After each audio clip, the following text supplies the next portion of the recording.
Allez. Donc, ouvrez les bancs.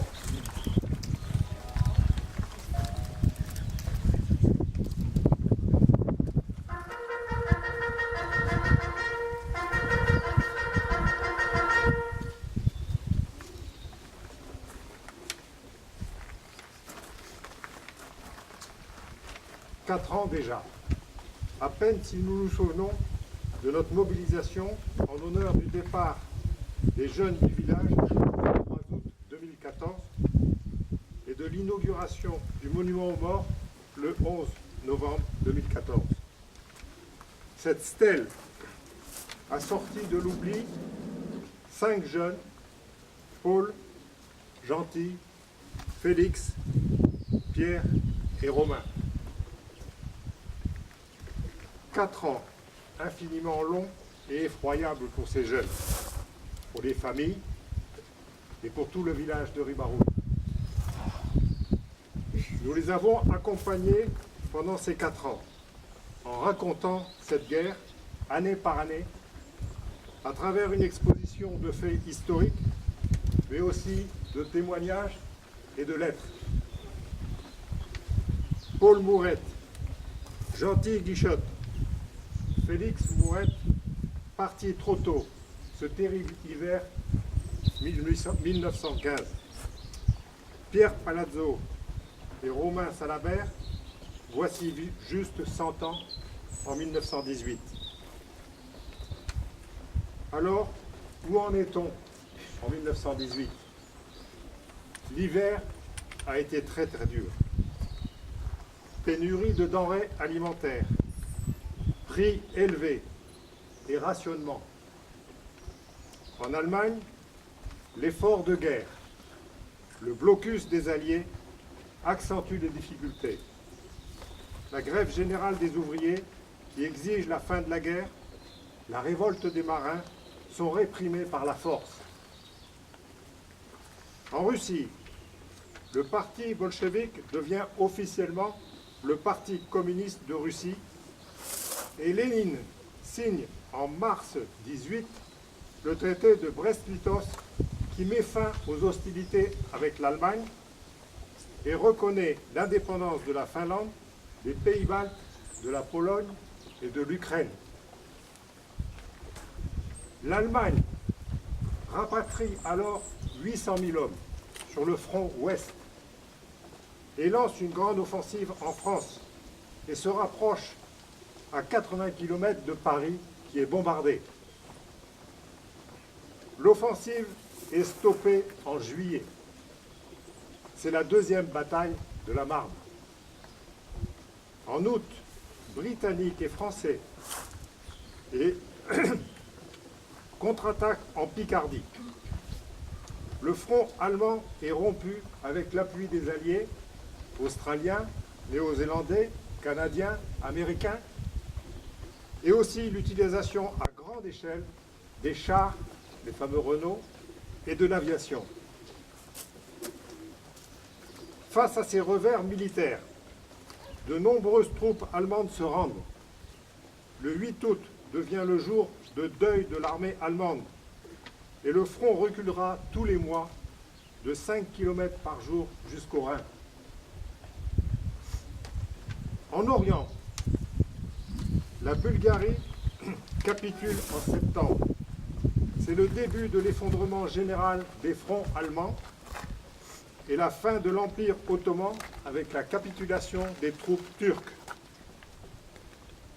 En Allemagne, contestation et révolte contre la guerre et ses conséquences mènent le pays dans l'anarchie et la guerre civile. La révolte des marins, la grève des ouvriers, les luttes et les pressions politiques. Début novembre, l'Autriche et la Hongrie demandent l'armistice. Face à cet effondrement, Guillaume II abdique le 9 novembre et la République est proclamée. Des pourparlers sont entrepris avec les Alliés qui aboutissent le 11 novembre 1918.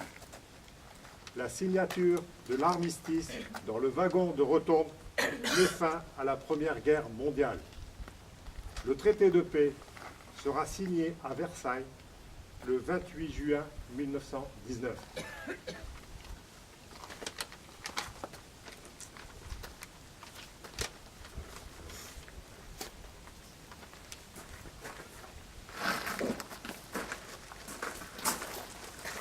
Nous allons déposer une gerbe en souvenir à nos 5 disparus.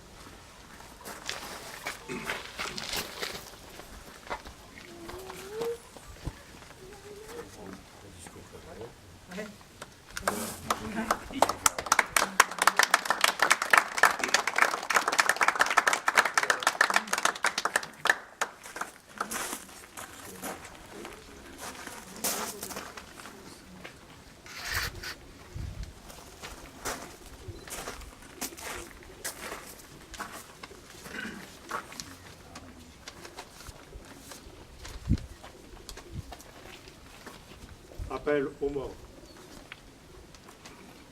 Paul Cécile Mourette.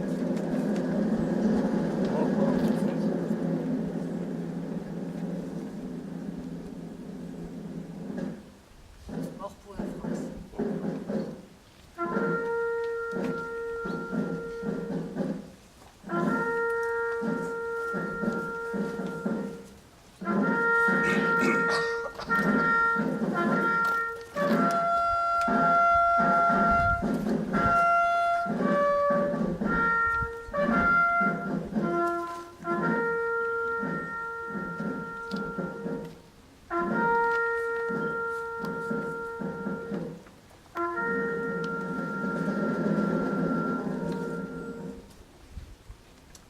Gentil Guichou Sansotte.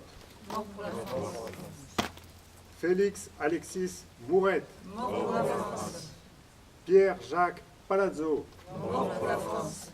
Romain Salabert. Mort pour la France.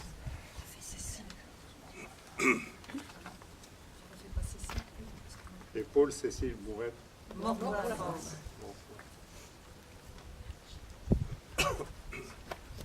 Nous allons respecter une minute de silence en leur mémoire.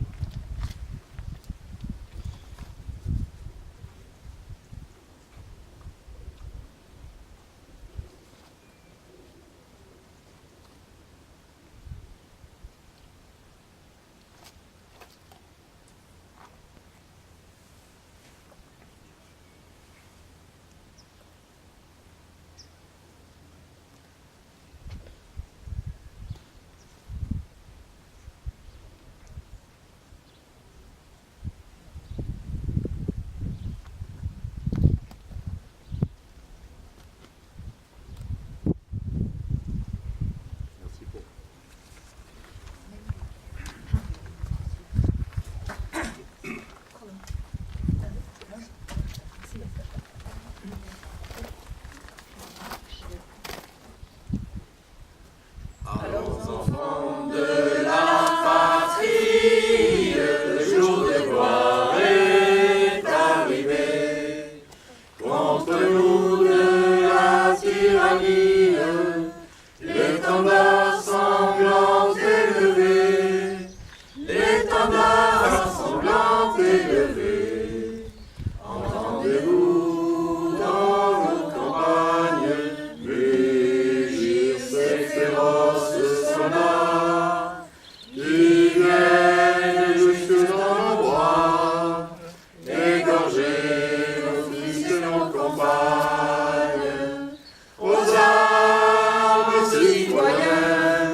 Communiqué officiel français d'un journal de l'époque, La Victoire.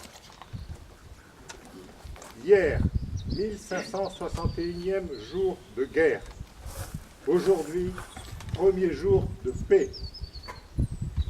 Au 52e mois de guerre, d'une guerre sans précédent dans l'histoire, l'armée française, avec l'aide de ses alliés, a consommé la défaite de l'ennemi. Toutes les conditions exigées pour la suspension des hostilités ayant été acceptées par l'ennemi, l'armistice est entré en vigueur aujourd'hui à 11 heures.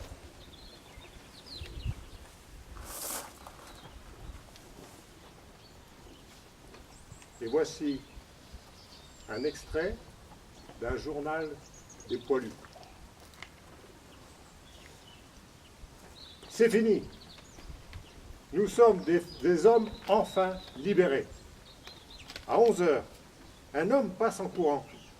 Il ne jette que ces mots. C'est fini. Soudain, les clairons sonnent chez nous. Est-ce que nous pensons à nos morts, à nos camarades connus ou inconnus, qui n'auront pas la chance de voir finir la guerre? Une sorte de déchirement se produit en nous. Nos cœurs se gonflent, nos yeux se mouillent.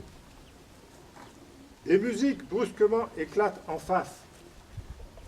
Et de la tranchée allemande, des boches jaillissent main levée.